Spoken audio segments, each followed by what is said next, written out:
So that certain Aquaman starlet's team has decided that they're going to attack the court. I mean, they've been doing it since the beginning. They are doing it up till this moment. And when I say their team, I'm talking about people like Eve Barlow. Don't know the name? Well, this is that certain Aquaman starlet's girlfriend. This is also her mouthpiece. She talked for her throughout the trial, was tweeting for her and on. And now she's decided, since they got a loss there, they're going to attack multiple members of the court, and they were going to start with the stenographer of the court. Why? Because God forbid JD was nice to her, and she was nice in return. Now, you and we're going to talk about this conspiracy too, and that's all it is. They've been passing off conspiracy, and who would have ever thought? False accusations from those folks. I know.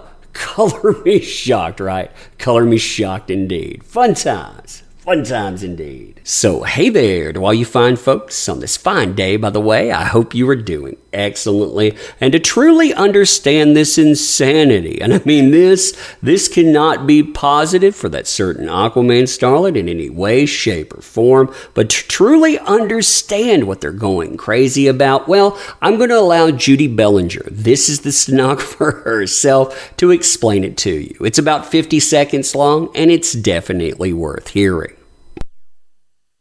Stairs door and then go to another floor and then get to another floor. It's a little confusing. It is very confusing. And so they had my computer and stuff with them, and they were in the hospitality room, and Johnny was in there. And so I had to go in there and get my equipment, and I saw him, and they're like, he really wants to meet you. And I was in there for probably less than 10 minutes, and he just hugged me and thanked me again, and I hugged a couple other people there, and I got my equipment, and I came out, and I left and went home. Now that meeting takes around 10 seconds. You have footage of it, by the way. There's a few words exchanged. You have a little hug, and then boom, it's over. But from that, you have that certain Aquaman starlet go after the court. They go after the judge. They go after the jury and on. And what's hilarious about this is that the stenographer does not even work for the court. But we'll talk about that in just a second. They start alleging, though, all of these crazy things. They say that she's been partying with JD. Again, this is a violation and beyond. And you can see Eve Barlow pointing the finger at her. The court reporter, she's just done a TV interview gushing about getting to meet him outside of the courthouse, quote unquote, during the trial. And you can see what they're talking about here as well. Imagine going to trial, talking about the most shameful events of your life, and you see people in the courtroom who were supposed to be impartial, smiling and giggling with your abuser. It's shocking. Now, I want to show you this being utilized to attack the court, to attack Bellinger, basically hoping that you can go after the jury, you can go after the judge, you can force an appeal and on. But before we look at that, again, I want to make something very clear. Judy Bellinger does not work for the court. In fact, when you're talking about Judy Bellinger, both sides, JD and that certain Aquaman starlet, they had to agree on her as a stenographer. So again, she's not an agent of the court. She's somebody this was outsourced to. Listen to this here. Quote, "It must be noted that the claims of her being an agent with the Fairfax County Courthouse in Virginia is incorrect.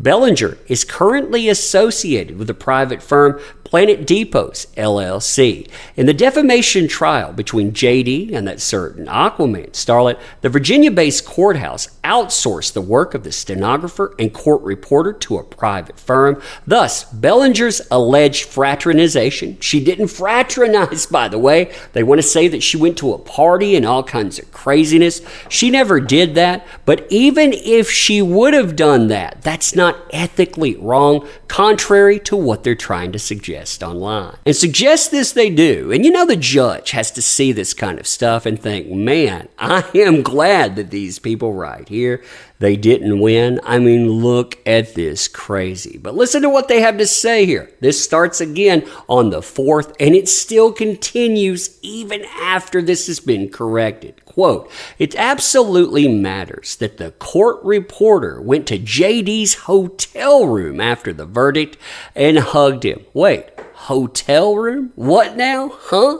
The NCRA Code of Professional Ethics is absolutely clear on this point. This is what they point out. I'm going to read it very quickly. Be fair and impartial towards each participant in all aspects of reported proceedings.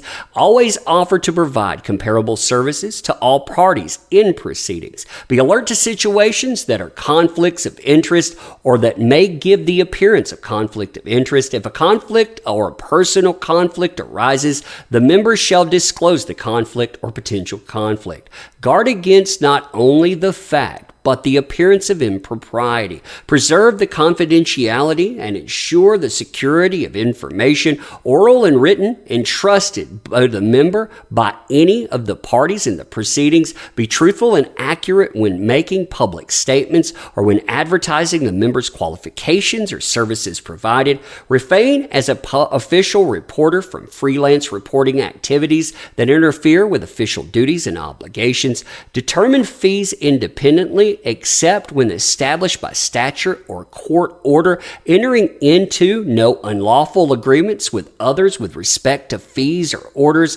Refrain from giving, directly or indirectly, any gift or anything of value to attorneys and their staff, other clients or staff, or any other persons or entities associated with any litigation which exceeds $150 in the aggregate per receipt each year. So again, looking at that stuff, even if she was an agent of the court, she identified what happened. She didn't lie about it at all. There's film of this meeting there. Again, a whole lot of nothing, but they want something to happen. And again, look at all of these people that think this is true and keep thinking it's true, by the way.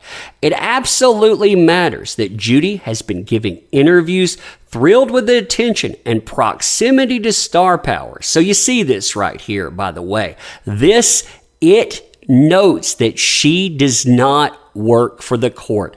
That's where I pulled that statement, so they know that this isn't true. Or at least they should know it. People have been telling them over and over again, but still they're attacking the court because they're not smart enough to understand that's not the smart way forward at all. This is how celebrities get away with crime, she continues here. It absolutely matters that the court system has to be impartial. And to clarify a mistake, it wasn't after the verdict. It was after closing arguments, which honestly is even worse. And again, look at all the people that think that this stuff is true. Yep, they've been going after the stenographer. They've been going after the court. They're going after the judge, by the way. I'll show you that in another video. They went after the jury. That's what you saw Elaine do. They've gone after anyone that dares say that this was a fair trial.